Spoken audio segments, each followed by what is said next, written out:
Hey everybody, I am here today with something that is kind of cool. For those of you who were around back in 2010, you might remember me playing some Civ 3 on a map I made ages ago called the Colonization Map. Well, I am here today to tell you that I have made a mod to that map, which starts the game off in the year 1800, both in terms of the in-game year and the kind of tech you would experience. This was a lot of fun to make, and I just sort of casually decided to do it one day, and I thought it would take forever, but it didn't take that long, really. But basically, I wanted to set things up so that it would pretty much look like the game had been played up till the year 1800 with the proper units that you would see in that time. For example, look at this German city. In the city, we have musketmen, cavalry, and a cannon. Stuff you'd expect from this time period. We also have frigates and galleons here. So you can see there's a little fleet over here. And all the cities have some level of development in them.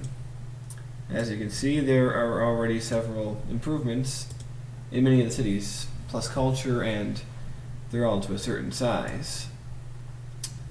Now, not only is the old world developed, the new world already has some colonies on it. Obviously, they're not going to be as fully developed as the old world, but they are present.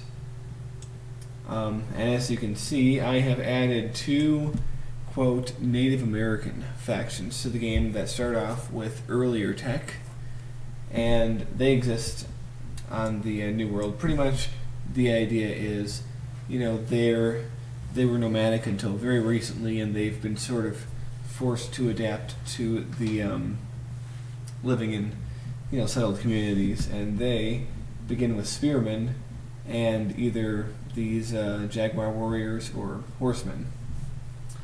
And so playing as one of them is obviously a challenge. Now, if I put on the territory map, you can see where the empires are. I tried to balance things a little bit so that Rome wasn't always a complete pushover and Germany wouldn't always roll over everybody. I mean, such things still do happen, but they're less inevitable and there's more variation than there was before.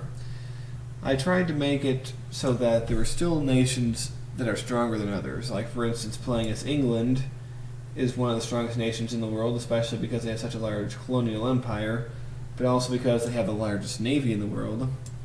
And playing as Germany is another strong choice because they have a pretty big army, but they don't have as many colonies and they're more scattered around. As you can see, they're there and down here.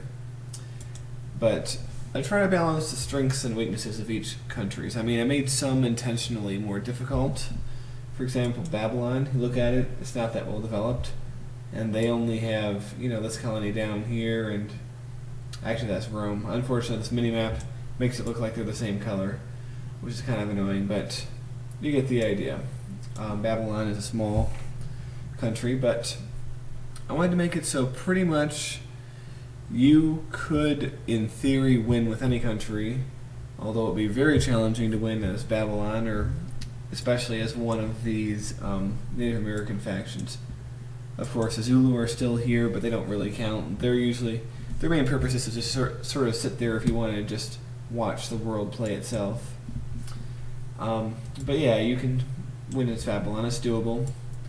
And you can still be defeated as a strong country like Germany if you get ganged up on. So I wanted to make the strongest country strong, but not perfect, and the weakest country is very hard, but not impossible.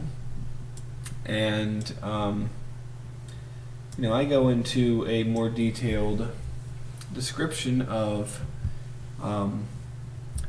the strengths and weaknesses of the various countries on a thread I made on my forum, the House of Sim. And also on that forum thread, I have the download links. And why I say links plural is because there is a bit of a bug with the Civ 3 map editor, which is in order to get, unless you want everyone to start out at the same tech level, you know, since I wanted the Native American to start out earlier, I had to go into player properties and assign every player a country. Unfortunately, the problem becomes you have to select one to be the human player. Even if you uncheck it for everybody, it still picks like the whatever player one is as the default human player. So I had to make a different file for every civilization. It's kind of stupid, but you know, it's what you have to do. So pretty much, if you want to play this, you can pick the download link for the country you want to play based on what you see or just what you blindly want to do. But I guarantee this is a lot of fun.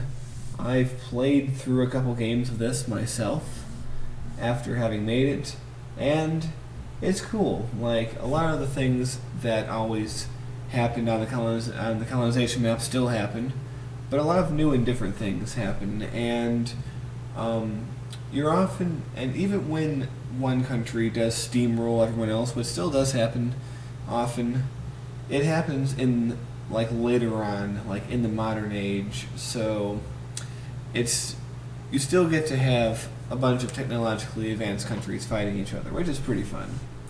So this is just a little plug for this map.